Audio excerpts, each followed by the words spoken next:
walking virtually along the world's most revered footpaths and connecting the global community of pilgrims. It's the Sacred Steps Podcast.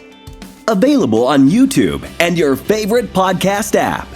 Broadcasting from the Shea Mare Studios in Florida. Here's your host, pilgrim backpacker and author, Kevin Donahue. Buen Camino. If you're joining us for the very first time, welcome to the Sacred Steps Podcast. I'm your host, Kevin Donahue, pilgrim, backpacker, and struggling author. On this podcast, we're walking virtually alongside pilgrims and authors, sharing their stories and connecting a community of pilgrims from around the world. So far this season, we've been talking exclusively about the Camino de Santiago, but this show has always discussed pilgrim routes from across the world. So I'm happy to have our guests today, Dr. Christian Greer and Dr. Michelle Oing, to discuss not only the Camino, but also its sister heritage trail, Japan's Kumano Kodo. So I know what you're thinking. There are going to be two Ph.D.s on the podcast today. And yeah, that's kind of what I was thinking when we recorded with Christian and Michelle. But let's face it, where else other than the Sacred Steps Podcast would you turn for lively and spirited discourse in academia, right? But in all seriousness, it's great to have two heavyweights who can talk about these routes with us with a depth and breadth that those of us who are passionate about these walks can truly appreciate.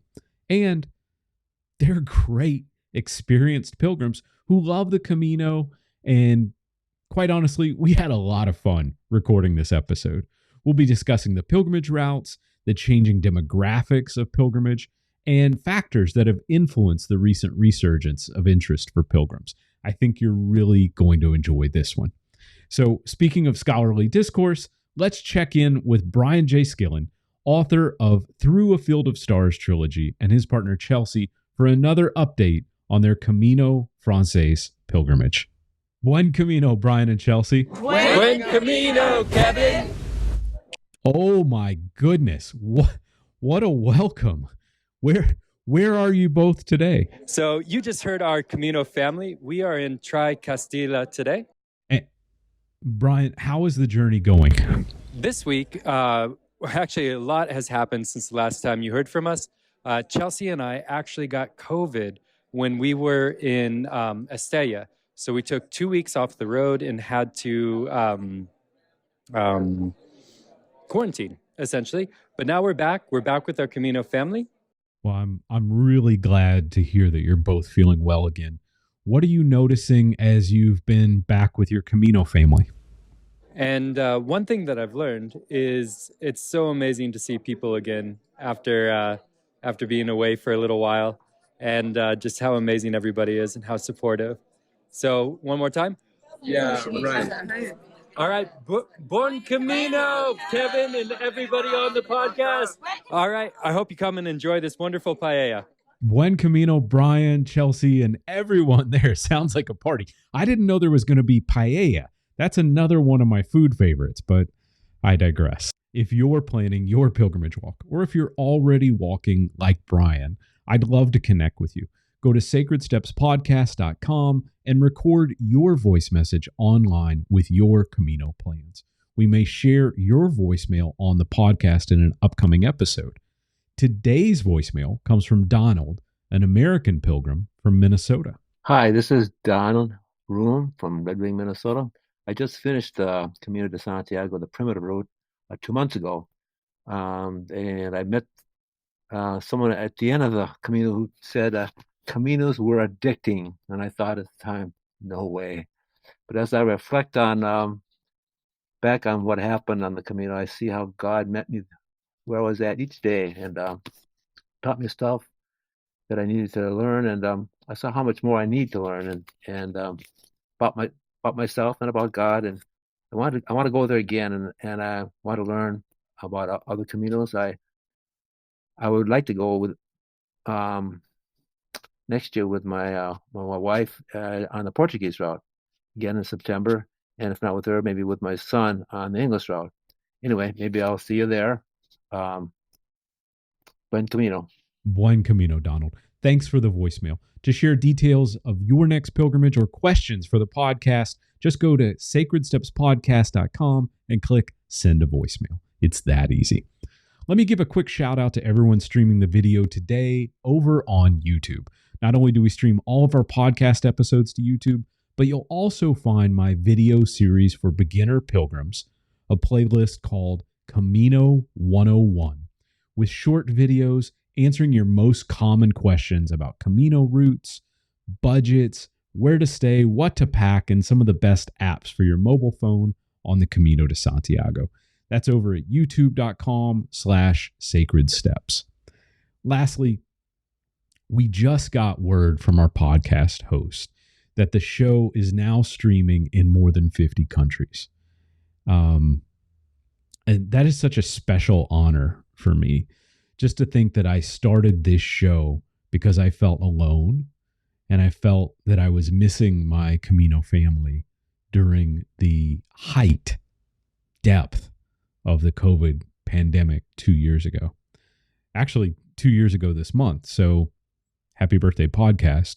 But to be streaming to pilgrims in more than 50 countries is such an incredible honor. Thank you for supporting the podcast, for liking our episodes on your podcast app, and really for all of your incredible emails, direct messages, voicemails, and chats. I am so grateful to be walking virtually alongside each and every one of you. Buen Camino, and most sincerely, thank you so, so much. Okay, on today's episode, I'm very excited to welcome two experts on pilgrimage, Harvard's Dr. Christian Greer and from Stanford University, Dr. Michelle Oing. The two have a new book called Kumano Kodo, Pilgrimage to Power Spots, that looks not only at Japan's signature route, but also reflects on their experiences walking the Camino de Santiago and a discussion on pilgrimage in the modern era. Christian and Michelle are trained historians, so it was great to reflect on their understanding both as academics and as pilgrims who have walked these routes, giving their personal experiences. Dr. Christian Greer, Dr. Michelle Oing, welcome to the Sacred Steps podcast. Thank you. Thanks a lot for having us. We were just talking before we started recording the episode, and I said, you guys are like the second and third PhDs that we've had on the podcast. So clearly this is the place where people go for scholarly discourse, and I appreciate you. You know what the action is. Yeah, exactly. I appreciate you coming on to this poor little pilgrimage podcast to increase the IQ threefold just by having the two of you on. So no, but in all seriousness, I do really, really appreciate you coming on, because you give a layer of insight into some of the conversations that we want to have with our audience that blends your expertise with your passion. So I think the first question our audience is going to want to know after such a huge introduction and lead up is, what brought you to pilgrimage? How did we get involved with the Camino de Santiago? And, what's the backstory here between the two of you? You want to take this away? Yeah, I was actually thinking about this today, trying to remember when I heard about the Camino de Santiago. And it feels like something I've always known about, which is probably just a magical thinking process that I have. But it was definitely something that I found out about as a young person, maybe in high school or thereabouts. And then I just kept returning to it. And then when we met, we realized that we had the same dream of doing it, which was a kind of unexpected occurrence, I think. Absolutely, yeah. I mean, personally, I remember when I was like 13, I had the ambition of walking it however I could, as soon as I could. And I sent away for my pilgrim's passport. At and I remember 13? I got it in the mail. Yeah, and I remember I got it in the mail, and they do such a good job with the paper ephemera. Like, it had the shell on the envelope. I remember opening it carefully and taking out what was like really, like, in my eyes, like a magic document, being like, this is a passport to a different realm, a different mode of being. And that pilgrim's passport was talismanic for me. And while I didn't get to take the trip, having that in my possession was important. It focused my attention in the long term. And I really think, while I really want to locate this, I'm going to have to ask my parents to go in the attic to look through my old things. They got to But dig through the Christian drawer. yeah, the archive or something. And I have to say that sending away for it and getting it in the mail invited me into a process that while I wasn't on the trail at that time, psychologically, it led me there. I think in some respects, that's when my Camino began. And it was not till many, many years later that I actually got to walk it. Yeah. But the paper culture. That's great. Now, look, just, if you don't mind, delve into that for a second. Can you remember that, like the physical pilgrim passport that you received? Was it vastly different? Because you said it was a bit of a talisman. So, you know, in more than just the symbol of it, was the pilgrim passport that you carried on your first Camino vastly different? Because they've evolved quite a bit. They have, yeah. The iconography used, and I think they're a little more sleek now, maybe even a little bit more, how do you say, practical. Yeah. But yeah, and it's changed. And I remember as soon as I got the new one, Googling the different ones. And in our book, we mentioned the fact that now we issue our own pilgrim's passports to members of our confraternity. And so we invite people who belong to our pilgrimage confraternity to carry two passports. You know, you want the official one. You want the Friends of the Camino one, the one that everyone recognizes.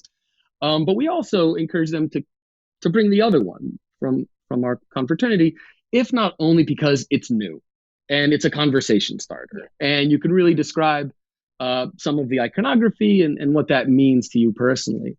And, you know, as we know, passports give you access to different places. And so a new passport, a passport that perhaps reflects your own journey, will bring you to new places. And so it's another fun aspect of the pilgrimage is you can really make it your own. There's so much there waiting for you, but you can build on top of that and really fashion whatever type of pilgrimage you want. That's terribly interesting because I didn't know that you had begun issuing your own pilgrim passports. So both of you are on, I believe, the West Coast of the United States. You want to tell us a little bit about the confraternity? Yeah, basically it's very open-ended. Called the Order of St. George's Horse. And it's a way for us to have intentional conversations with our friends and varying degrees of, friends and friends of friends and friends of friends of friends. But this day and age, I find myself on email so much. I find myself really alienated from those communities that would bring me joy and sustenance. And so, you know, I think we founded it in 2012. Yeah, there. In Iceland, when we were taking a trip around Iceland, and we had a lot of friends ask us about the trip, and friends of friends were asking us about the trip, and we realized that those conversations were really sustaining for us. And you know, the one thing that I really love about the Camino passport is that it's a record of where you've been, and it's sure. like a trigger for memories. You know, from our first passport of the time we did it, we have one of these great, like, you know, the wax seals that someone puts in and maybe a charm, which are just so wonderful and tactile. And I'm an art historian, so like any like little object, I'm like, perfect, give it to me. And it's a record of what you did. And so it's also a way to share that map with other people who have done it or who haven't done it, who just want to kind of hear more than like, oh yeah, we walked through Spain and I ate a lot of tortilla. Like, no, here's this, like we found this strange pizza place that had like a weird, really friendly waiter in Saria, and we really enjoyed that experience. It's sort of a memory device, obviously. Absolutely. And you know, that reminds me of another thing, which is pilgrims there's some conversations that you're going to have every pilgrimage.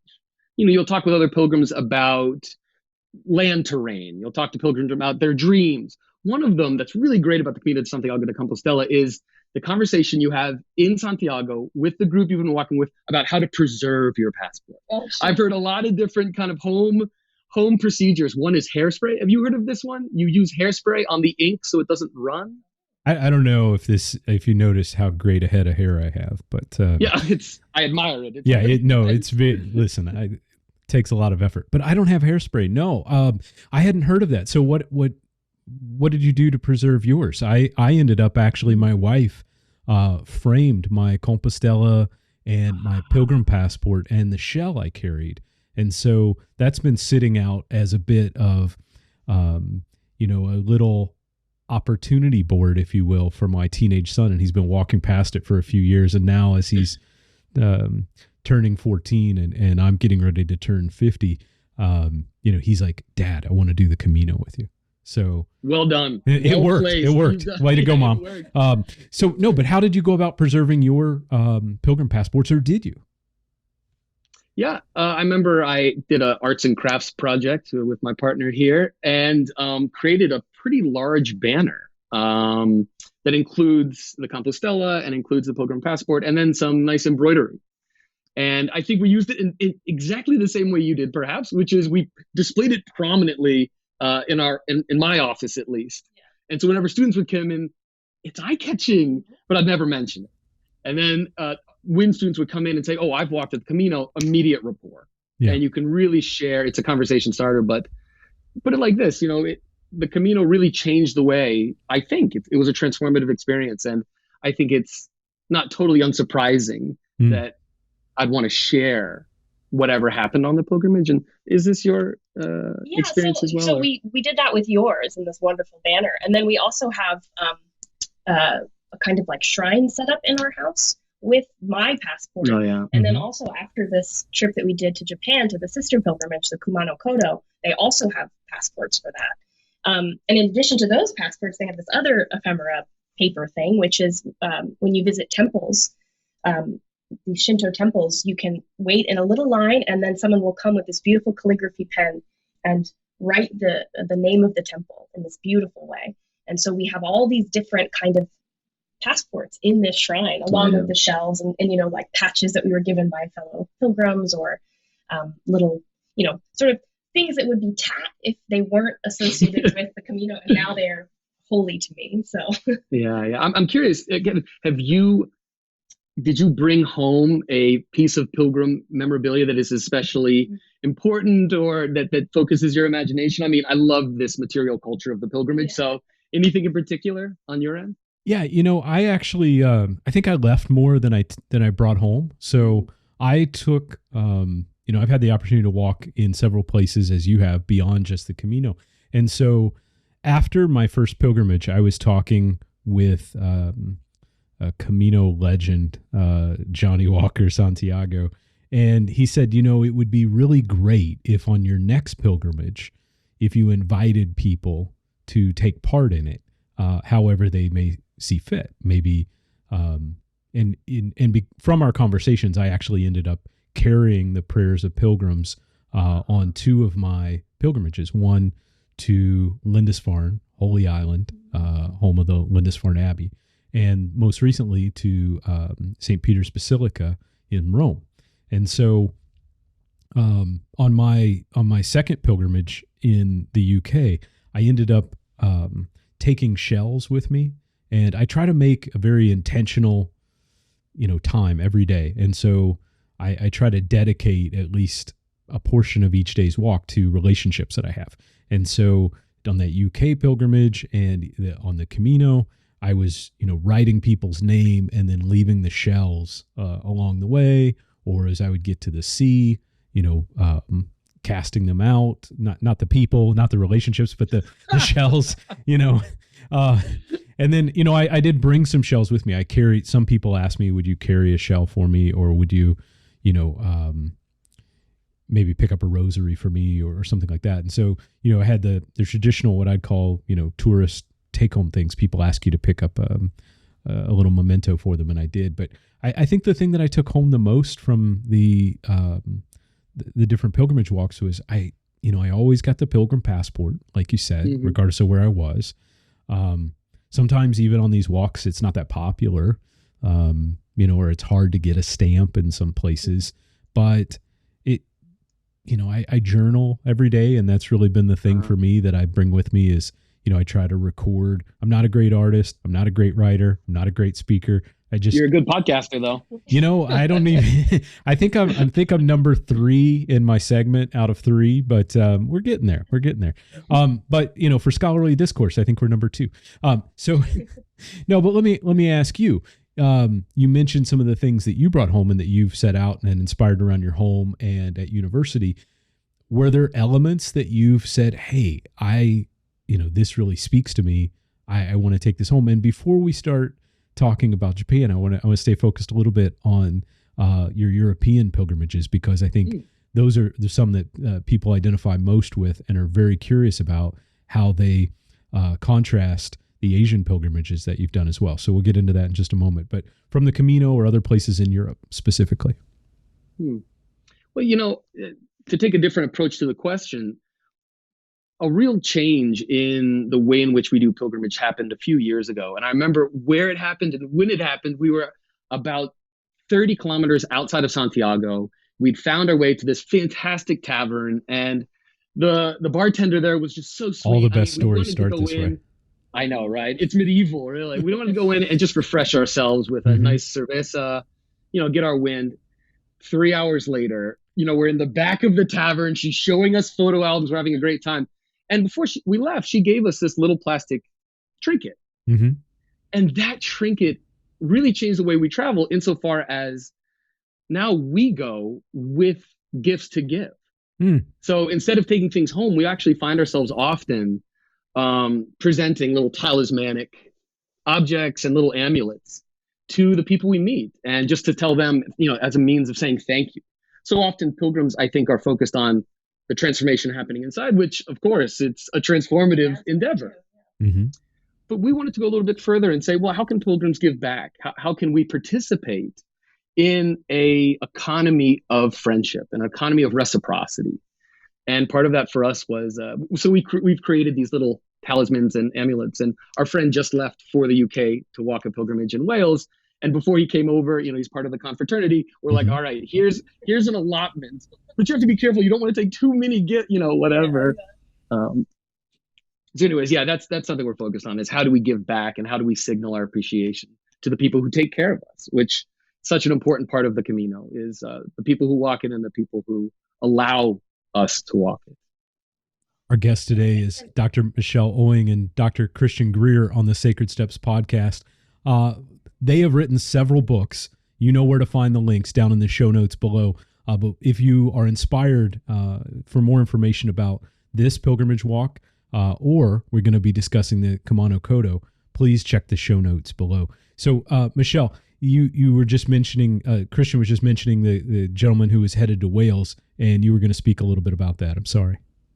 Oh, that's okay. Well, I was just actually going to speak about an object that we've collected both from the Camino and oh yes, please. Some parts in France and then also in Spain, and then this is also something we've done in our travels to India and to Japan. But I think, Christian, you started this, but this special attention to bells, to little portable bells. And in Santiago you can get them with sort of St. James with his little pilgrim crook. We have one from when we did a little bit of the Via Tolosana in southern France. And so we got one with St. Roche. So we have this whole collection of bells. And bells are like beautiful objects, of course. But then you get this wonderful joy out of just ringing them. And they all have slightly different sounds. And so sometimes I'll wake up in the morning and Christian is ringing the bells. Quite literally ringing the bells out in the kitchen. And it's just a beautiful sort of full body reminder of that experience. Yeah, and we ring them before other members of our confraternity go out on pilgrimage. We'll ask everybody to ring bells and to take little phone videos. And so before they go, their inbox is filled with these little tinkling of bells. I love because, that. It really does focus the mind. And if you read some of the pilgrim literature about the Camino, apparently there's an expression in Spanish, but it translates to ringing the bells like this puts you on good terms with St. James. It's a way of getting in the good graces of Santiago. And so, yeah, I think it's pretty fun. Yeah. So many in our audience are familiar with the Camino de Santiago primarily as their first and foremost exposure to modern Christian pilgrimage and historic Christian pilgrimage. But you are dual pilgrims. You've mentioned you've done quite a few walks, but one of them where dual pilgrimage is now recognized is the sister pilgrimage to the Camino de Santiago in Japan, the Kumano Kodo. And so you've had the opportunity a few years ago to do the Kumano Kodo. You've written a book about it. I would love to hear a little bit about, maybe introduce the Kumano Kodo for those who haven't heard of it before, and then we'll talk in a little more detail about the walk itself. Oh, yeah. Kumano Kodo is the second UNESCO World Heritage Site pilgrimage, the first being the Santiago de Compostela. So, and it's recently christened by UNESCO as the second pilgrimage with World Heritage value. The story of the pilgrimage itself reaches all the way back to really the origins of the Japanese nation. The claim is that the gods of Shinto, the elder gods of Shinto, touched down first, right there in the Kii Peninsula. And in fact, which is kind of the southeastern portion of the Japanese archipelago. And so, a special place, just because this is where the initial gods touched down on Earth to populate the world with all the myriad things that are in it. And so the pilgrimage, in fact, takes place between the main shrines of Shintoism. It begins, the first shrine I guess you'd visit would be Hangu Taisha. And then it concludes with a pretty spectacular waterfall, which is Nachi Falls. And really, these are the bookends of the pilgrimage. So you begin with a grand shrine complex that it's almost like a little city. It's huge. And it culminates with this, as I said, extremely powerful waterfall. And if you go to various art galleries across Japan, you'll see the most beautiful depictions of this particular natural feature, really ranging over the last, 1,500 years. Yeah. And to see the different ways it's portrayed, see the different ways, in fact, the shrine has been used as a means of promoting a political agenda or a religious agenda. Yeah. Or even a cultural agenda, as in today, when the Kumano Kodo, I think, is most popularly represented as a pilgrimage, but not as a Shinto pilgrimage, but in fact, as a form of ecotourism. Now, as a scholar of religion, I love, exploring, okay, what is Shinto? What's eco pilgrimage? How are those the same? How are those different? But in terms of a big picture view, it's promoted as a restorative spiritual journey. And there is less focus on the strictly religious aspects. And I think that's a main difference between the Camino de Santiago and the Kumano Kodo. Today, you see a fair number of Catholic people walking the pilgrimage. Mm. And you can encounter them, maybe half, maybe less than half, but there's certainly a presence. Along the Kumano Kodo, I think they are positioning it very much in terms of recreation, in terms of health benefits, and this fantastic term, forest bathing. This is one of those very, I think, effective forms of marketing. And they claim, come to the Kumano Kodo, walk the Kodo, and bathe in these natural environments.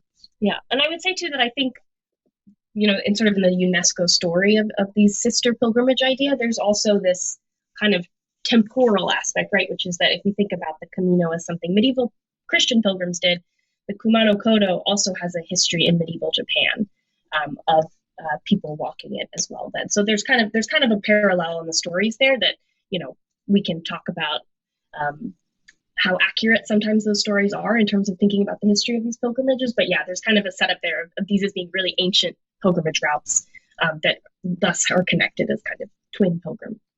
I should say though, you being a medievalist, it's always so interesting when I ask you why? So we're talking about the history of the Camino de Santiago. Why are the Middle Ages so prominent as opposed to 1870 or 1970?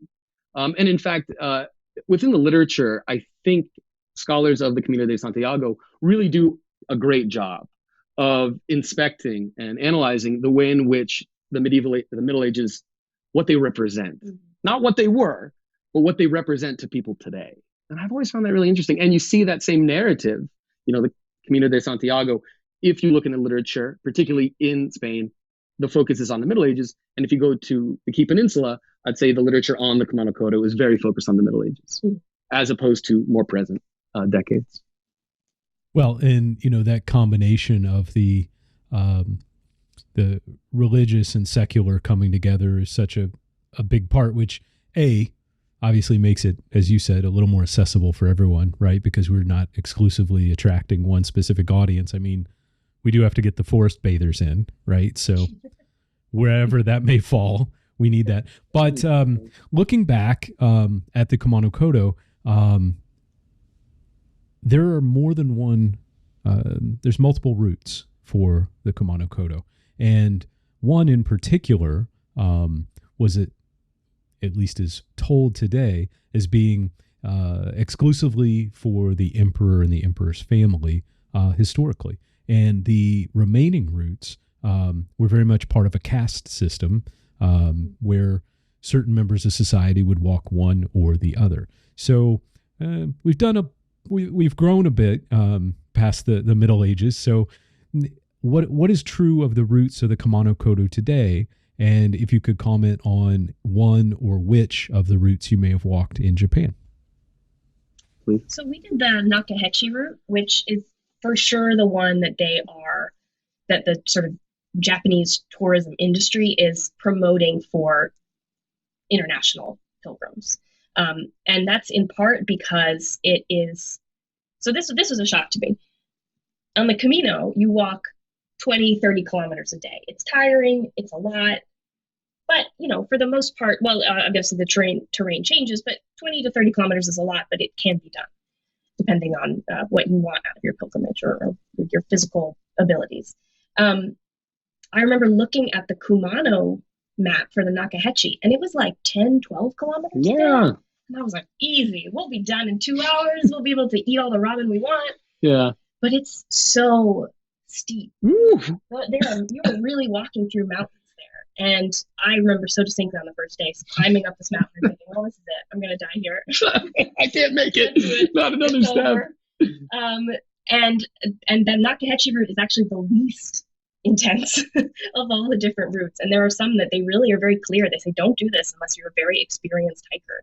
And, the trails often would be maybe a foot wide in certain places. So it's not, it does require a different kind of physical attention, I think, than a lot of sections of the Camino de Santiago, especially the Via Frances, which, has kind of been built as a more accessible place. The most accessible of all the Camino routes, right? I had a great conversation with a good friend of mine. At least I call him a good friend. I'm not sure what he would say, but Kevin Considine, who's done a lot of global pilgrimages, and he's done both of the most popular routes in Japan, the 88 Temples Walk and the Kumano Kodo. And one thing that stood out to him as a great contrast, you've mentioned the topography. The terrain is vastly different. I think the saying goes, the rain in Japan falls straight down because the hills are going. I know the rain in Spain is it's only in the Meseta, I guess. But in Japan, it's very laborious walking. You're going up and down, very steep terrain. But he mentioned the vast difference in the hospitality of the Japanese people. And everywhere he stayed, he felt as if he was the most valued, most welcome guest anywhere he arrived. Could you talk a little about that? Yeah, well, I lived in Japan previous, so I had some experience when it comes to navigating the etiquette for being a guest and for being a traveler. But I have to say, this is one of the reasons why pilgrimage itself has become such a focal point in my intellectual life, is the texture of everyday relationships is different, at least for me on the road. And there's something inspirited about being on pilgrimage, about meeting other pilgrims and the people who tend the pilgrims. And I have to say that while they are very different, I think the spirit that animates pilgrimage in Spain is particular and cultural. In Japan, I have to say that the, how do I put this, excitement, enthusiasm, and glee and friendliness is matched. It's certainly there. Though I would say the demands on pilgrims are a little higher because the customs and etiquette is very different. And I would say that, before you go, I think it would be worth boning up on a little bit of, for example, very basic protocol for worshiping at a shrine.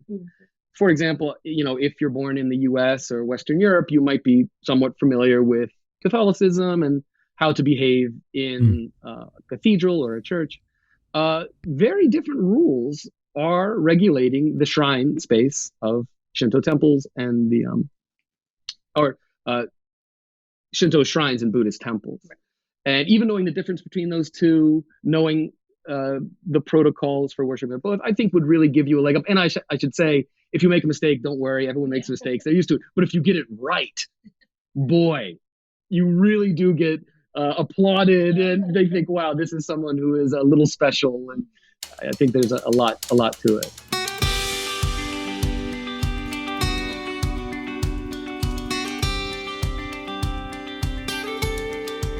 The conversation continues momentarily. For information and links from the show, visit sacredstepspodcast.com. Know someone considering pilgrimage?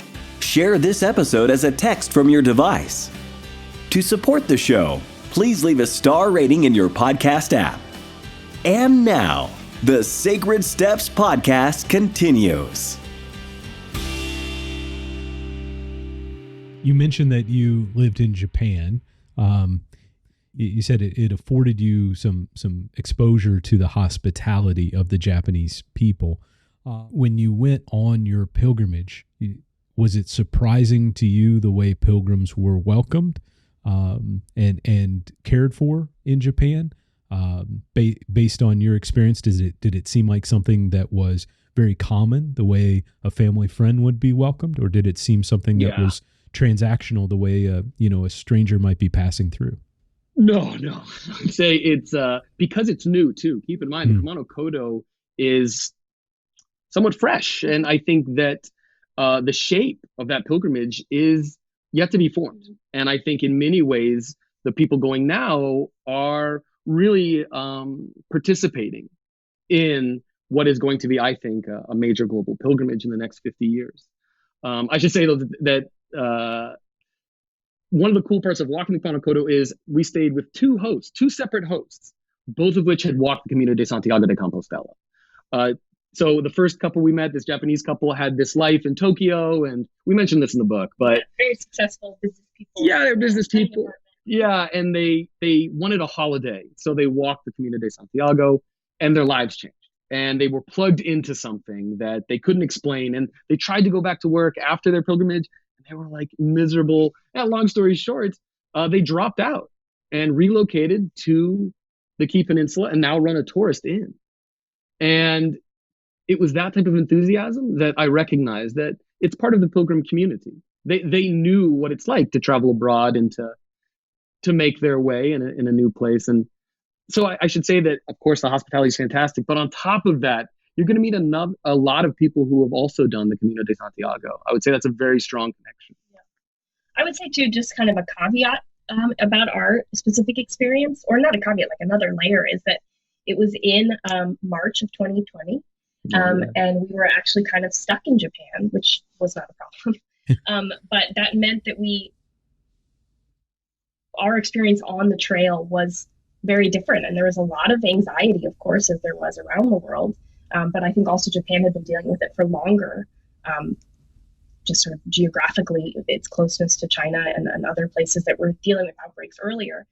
And so, it was pilgrimage is always transformative and always has its own anxieties and stressors, but to be also dealing with this communal fear, everyone was super friendly, but there's also this kind of like caution going on. Of course, everyone's still trying to figure out how this world is changing, and is this going to be forever? Is this just for a little bit? So that certainly colored every experience we had, and of course the book is a reflection of that sort of strange mindset that we were in.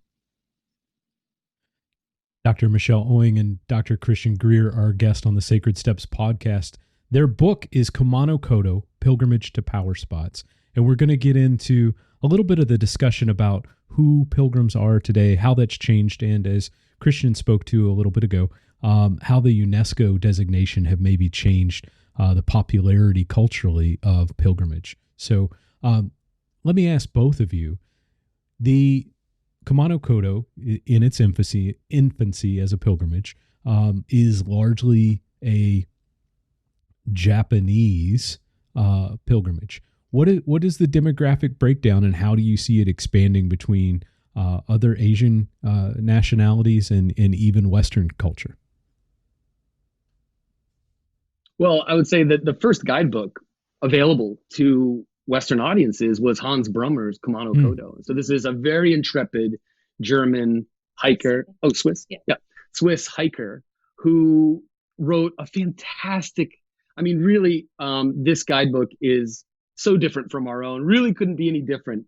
But what I really like about it was this is a person who took their own expertise. I think he's a financial auditor. So very, very business. Right. And he wrote this fantastic analysis of the trail coming from the point of view of someone who is auditing it for underfoot conditions. How well is the signage placed? What is the availability of water? So it was a very practical guide. And I think that that speaks to a culture of international hikers that have always been on the lookout for new trails. And I think the Kumano Kodo has been a part of that map for hikers for a long time. With the UNESCO designation, I think they're opening it up to the people who've done the Camino de Santiago and really had a transformative experience and are looking now across the world to other pilgrimages that they could attempt. And I think that in our own conversations, way more people have done the Kumano Kodo than I thought. You know, when we first went, I hadn't met anybody. And really the incitement to go was there are two of the oldest members of our confraternity are Japanese. And so they were really excited about the Kumano Kodo and really encouraging us to do it. And it was really great. But yeah, I would say too that this is the case too with a lot of routes that lead into like the Via Francesa. There's also it's also set up for hiking. So there many times we would be puffing and huffing up the hills and like little old Japanese women would just zoom past me. And I was like, all right, well, you know, but so there's also the sort of local culture there for Japanese people from that peninsula, but also from all over Japan. It becomes this beautiful, it's like going to Yosemite in the States, for example. It's like this beautiful natural space that you can go to.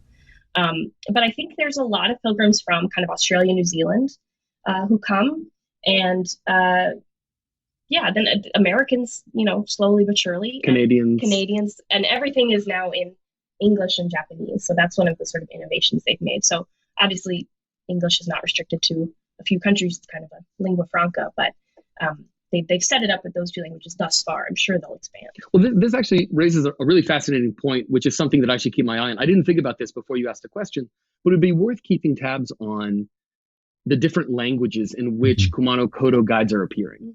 So to really keep track of how many there are in Korean now, how many there are in Arabic now, how many there are in Spanish, and to really keep it, because this was something that fascinated me when I was on the Camino the first time, is I remember meeting a big group of Korean Methodists, and I was like, oh, can I see your guidebook? Like, I want to know, like, what's the difference? Like, how are you explaining? And the differences were interesting. And I really, I found that extremely valuable. And so now I'm going to start collecting, I'll have to keep an eye on that. Well, that was really going to be my follow-up question, because, you know, you mentioned how important it is to understand the Japanese culture and traditions before you go and bone up a bit, I think was to quote you.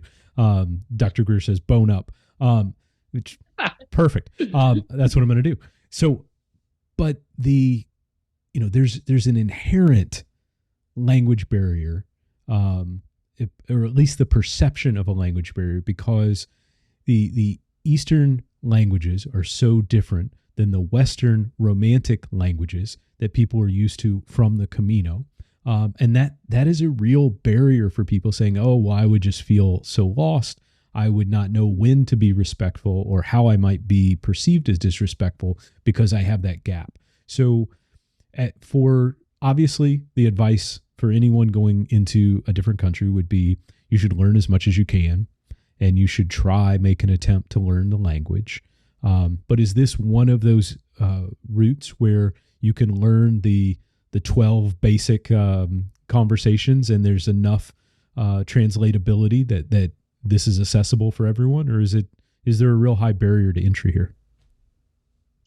I don't speak any Japanese. I didn't find there to be a high barrier, but we did learn, you know a little bit of Japanese more than me, obviously, but even just please and thank you in the local language, or hello, goodbye, these just to show that you are not expecting them to be fluent in whatever language you're in that's not Japanese. And often, many of the people we met had flawless English on the trail. Obviously, that's a tourism language too, of course, sure. But I didn't find that to be a barrier. But it's harder, of course, to have conversations with random Japanese people that you meet. You can only go so far with hello, goodbye, but yeah. Yeah, I would say, because I lived in Japan, I can. Oh, and we actually did study a little katakana. So, there is 3 scripts in Japanese. There is kanji, which is used in China and, thousands of ideograms. And then there is a special script designated to foreign words. So pizza, alcohol, these sort of things. Computer. And that's actually quite easy to learn. It's only 24 characters. And we were learning 1 character a day, so this is great tip. And whatever. So we could just kind of sound out things. And I remember one of the first things I sounded out was para spato, power spot. And like keeping my mind centered on that particular exercise really did sort of prepare me to go. Also, I should say, special shout out here to Mike Rhodes, who is a really, how do I put this? He's part of the Kitanabe Tourist Bureau. Yes.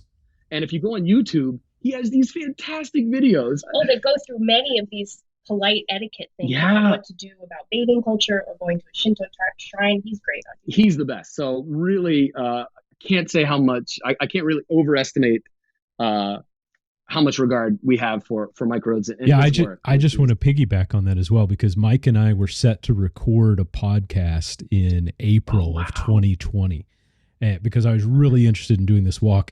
And he's like, listen, guy, I don't want to be disrespectful. I feel very bad, about letting you down and not doing this podcast, but the COVID thing is really overwhelming and we need to give it some time. And I was like, yeah, but maybe we could just talk the 2 of us, because I want to know so much. But what a wonderful gentleman, and what a great ambassador for the Kumano. So please, you mentioned how that has increased the accessibility for those who may not be not just native Japanese, but no Japanese at all.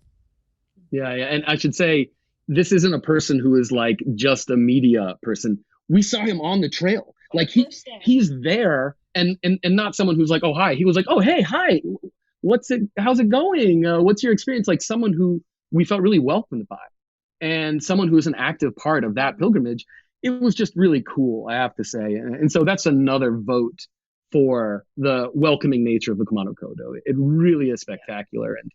And I should say that the nature, some of the views are really unique and really unmatched, particularly when it comes to the way in which Shinto architecture is often blended into the natural environment.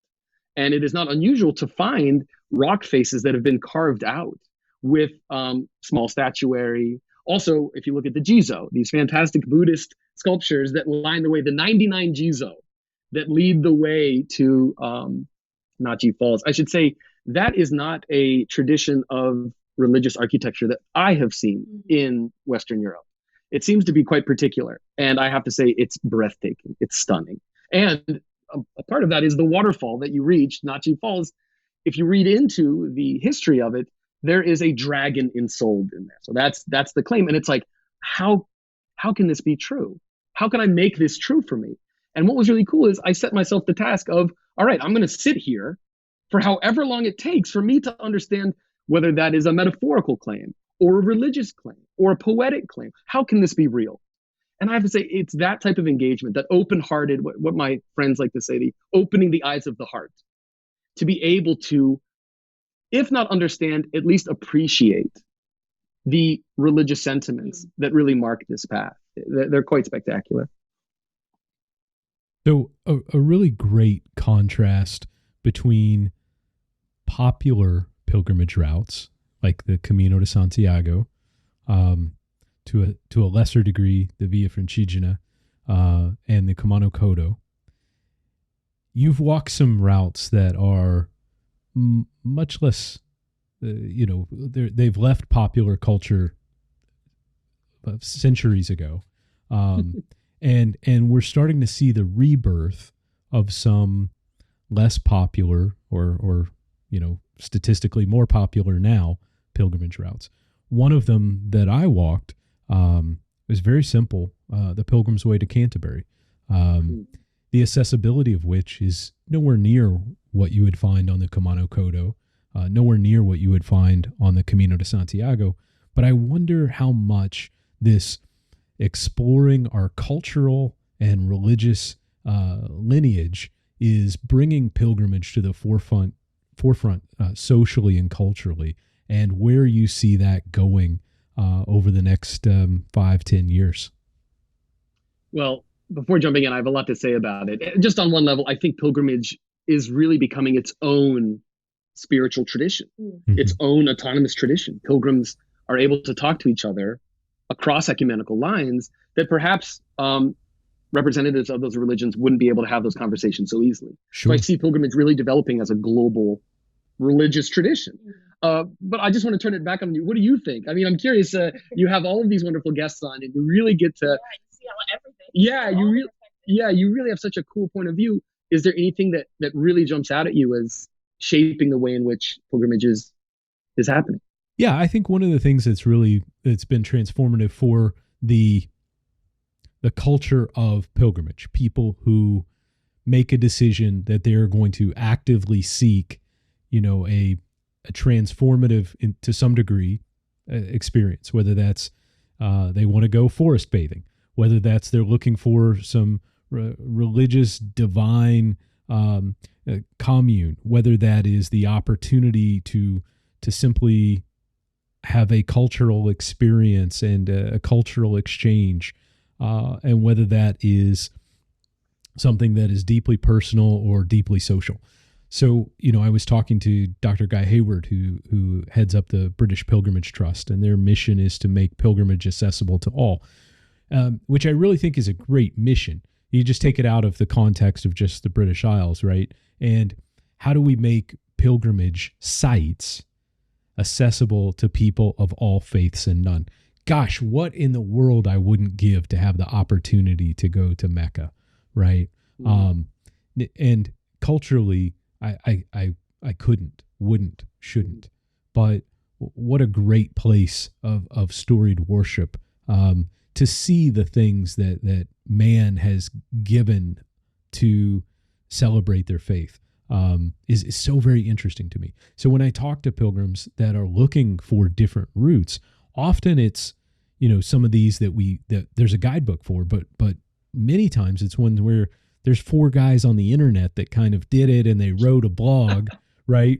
And you really need you need a local to kind of get you through, because you got to cross this river and you got to find the guy with the boat. Right. And, right. That's really a reflection of medieval or earlier pilgrimage, where there was a pilgrimage tradition of this is something that was very acceptable to do.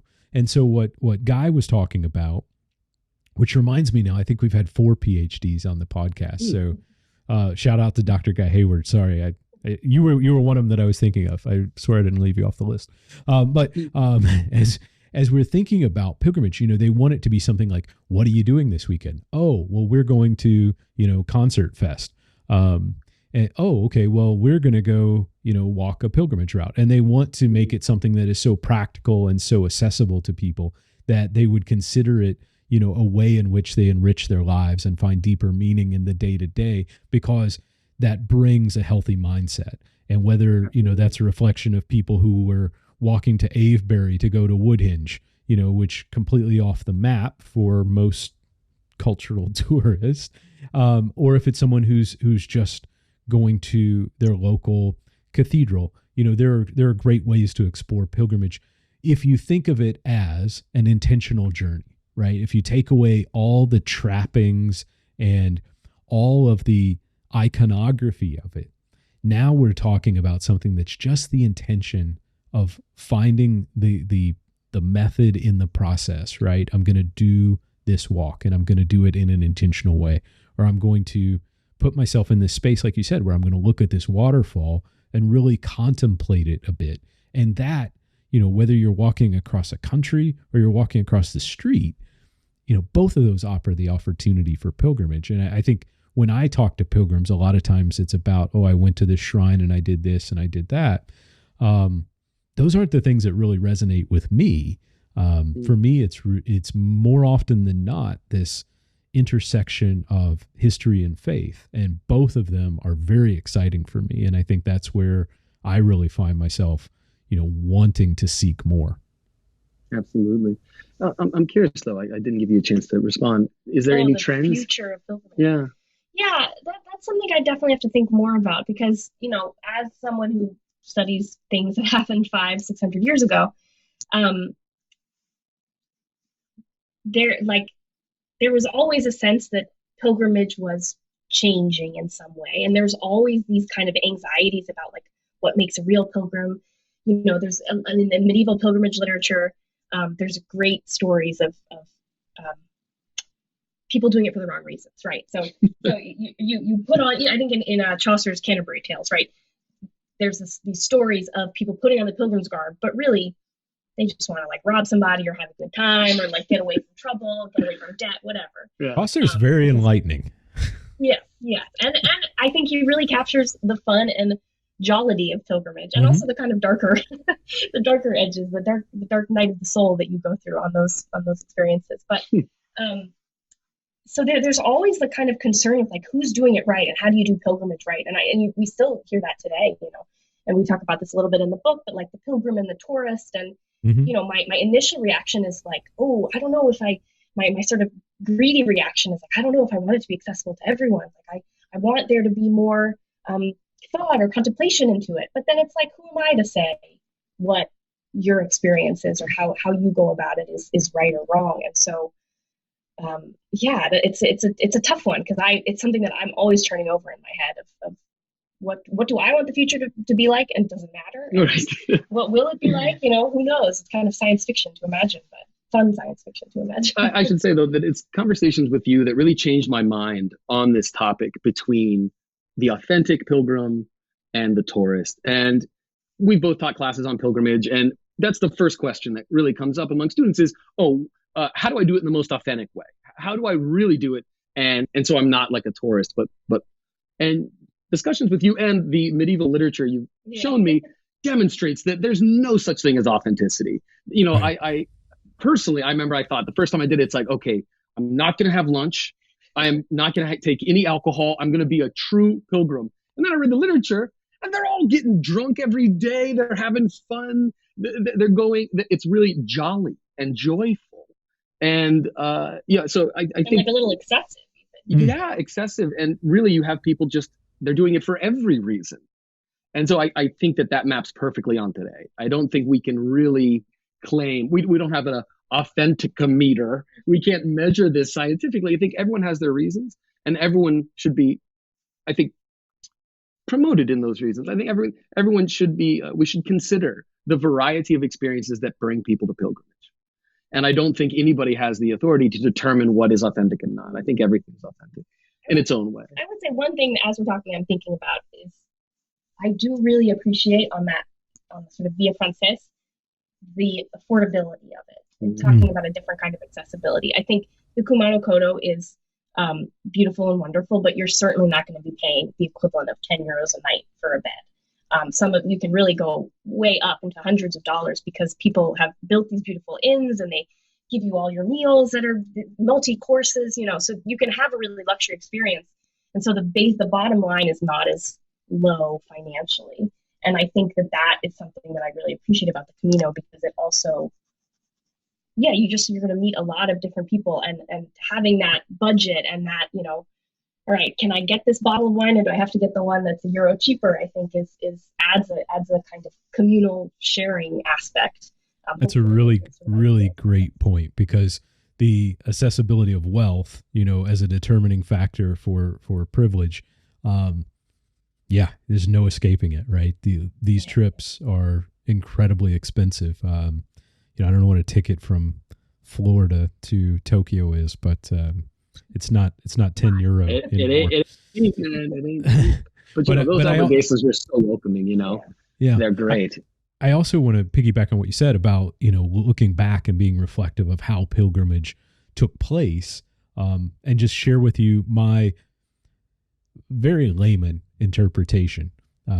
Completely zero research has gone into crafting my own specific opinion. But, I think a lot of the pilgrimage traditions that we reflect on and we say, oh, that's the way it was done in this period. So, we have pilgrims today that want to mimic that. But those were very authentic ways to travel, to eat. You had to do these things because that's what there was, right? You wore these clothes because that's what there was. You took a cloak because, that was the best option. Now North Face can outfit you in a completely different manner. That it doesn't make you, the thing that you're doing any less. I also have had some great experiences with people that I think have defined pilgrimage in different ways for me. One of which was actually out in California. And I was visiting the Spanish missions out in California and walking the California Mission Trail. And I was at San Juan Capistrano. And for those that aren't familiar, I want to say it's the fourth grade. I might get corrected here by the professors in the room, but I think in the fourth grade, the California system has asked children to research and do a project about the California missions. So there were two little girls that were there, and they came up to me. They saw, I'm busted here. I actually remember something that I do pick up on my pilgrimage. I try to pick up some kind of patch or something, to go in my backpack. So they saw my backpack, and I had a shell in my backpack, and they saw the patch and the shell, and they said, "Oh, are you a pilgrim?" Which, you can't fool a fourth grader, right? If you remember that show, Are You Smarter Than a Fifth Grader? No one is more clever than a fourth grader. And so I started with the very, complex answer of, I'm not really sure. And they're like, well, what are you doing here? And I'm like, okay. So eventually they outed me as a pilgrim. And, they said, well, I want to be a pilgrim. And so in California, the missions, as part of their system, have started a pilgrim passport for those who want to visit the 21 Spanish missions. And so we went to the gift shop and we bought pilgrim passports for the girls. And we each got our pilgrim passports stamped. Cool. And because I happened to be carrying shells with me, I wrote out shells for them and gave the girls shells. And, that was one of those afternoons, 30 minutes with these girls and their mothers, that really helped me understand how they perceived pilgrimage and their desire to be seen as pilgrims, that what they were doing at the mission was intended to be, it was this intentional act, and they wanted to celebrate the intentionality of it. And then I was in Spain, and I was super proud of myself for walking the Camino. Let me just tell you, I had Mr. Id sitting right there on my shoulder, and I was very, very proud of what I had accomplished. And we were in the cathedral in Santiago de Compostela, and my family was sleeping in because it was Spain, and we had a great night, and I had been accustomed to getting up at the crack of dawn. They had been accustomed to not getting up at the crack of dawn. So I was in the cathedral. They were in the hotel. And there was this old lady. And I say that with all due respect because, we're all getting older. But she was easily 85, maybe 95. I don't know. Frail. You look up in the dictionary, old lady, there's a picture of like a bent over old lady with a stick. This was that lady. And she was going in the cathedral from the back pew up towards the altar to take communion. And I was talking with her daughter, and she said, "Oh, where are you from?" And we were talking about the Camino. And she said, "My mom does this pilgrimage every day." And for her, it's that incredible physicality to walk from the back pew to the altar to take communion. And I was like, wow, yeah. That's beautiful. It puts everything in perspective as to, what sacrifice is required of us in order to call ourselves pilgrims, what act, of what physical act, what mental act is required for us to consider what we are doing an act of pilgrimage and define it that way. So both of those really put a lens on it from, the child to the oldest adult, of how we define pilgrimage. So to go back to the question about 1 billion years ago, what do we think that the UNESCO heritage and the really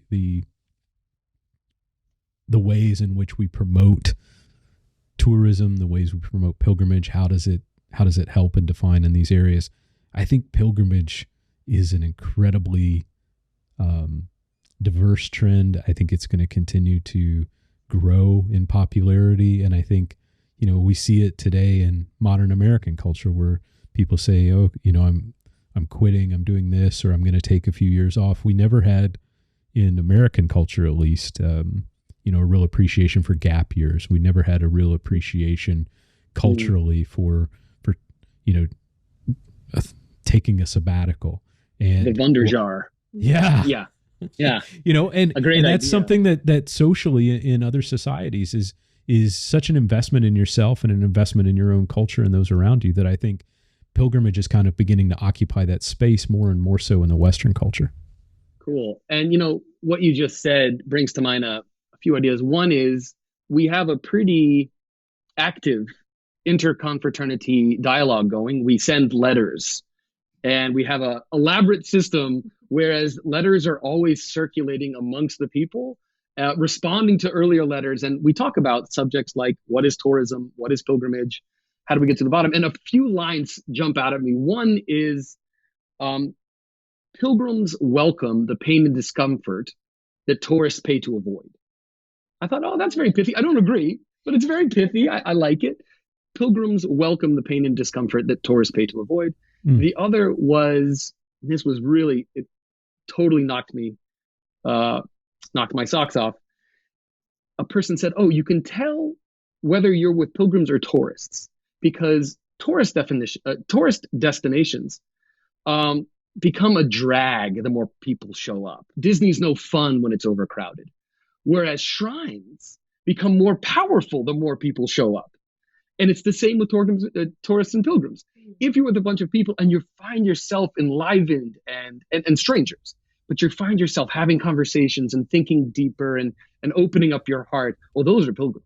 But if you find yourself in conversations about, conversations that really deplete your energy, oh, well, those are tourists.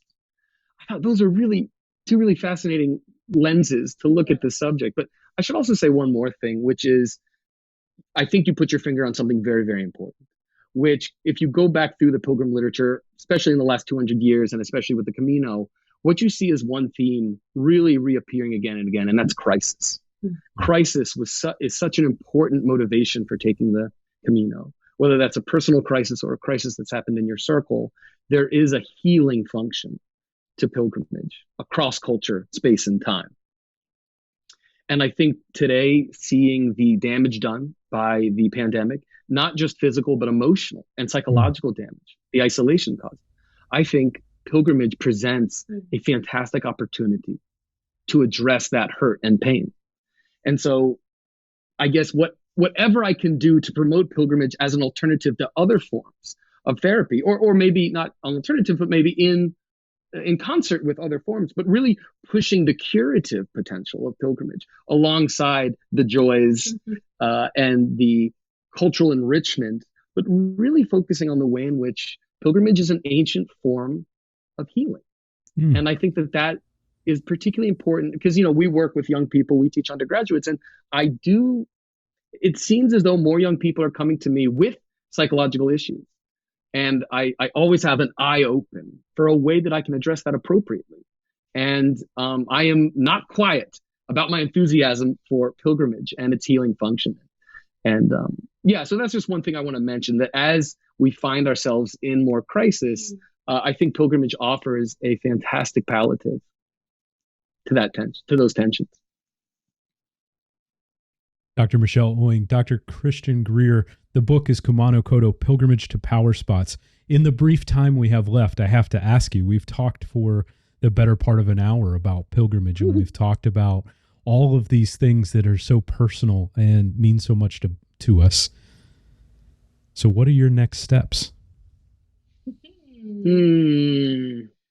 We have a case file this big, and it's like, just got wind of a new trail. Of course, the island of 10,000 Saints in Wales. I am reading about it all the time. I'm YouTubing it.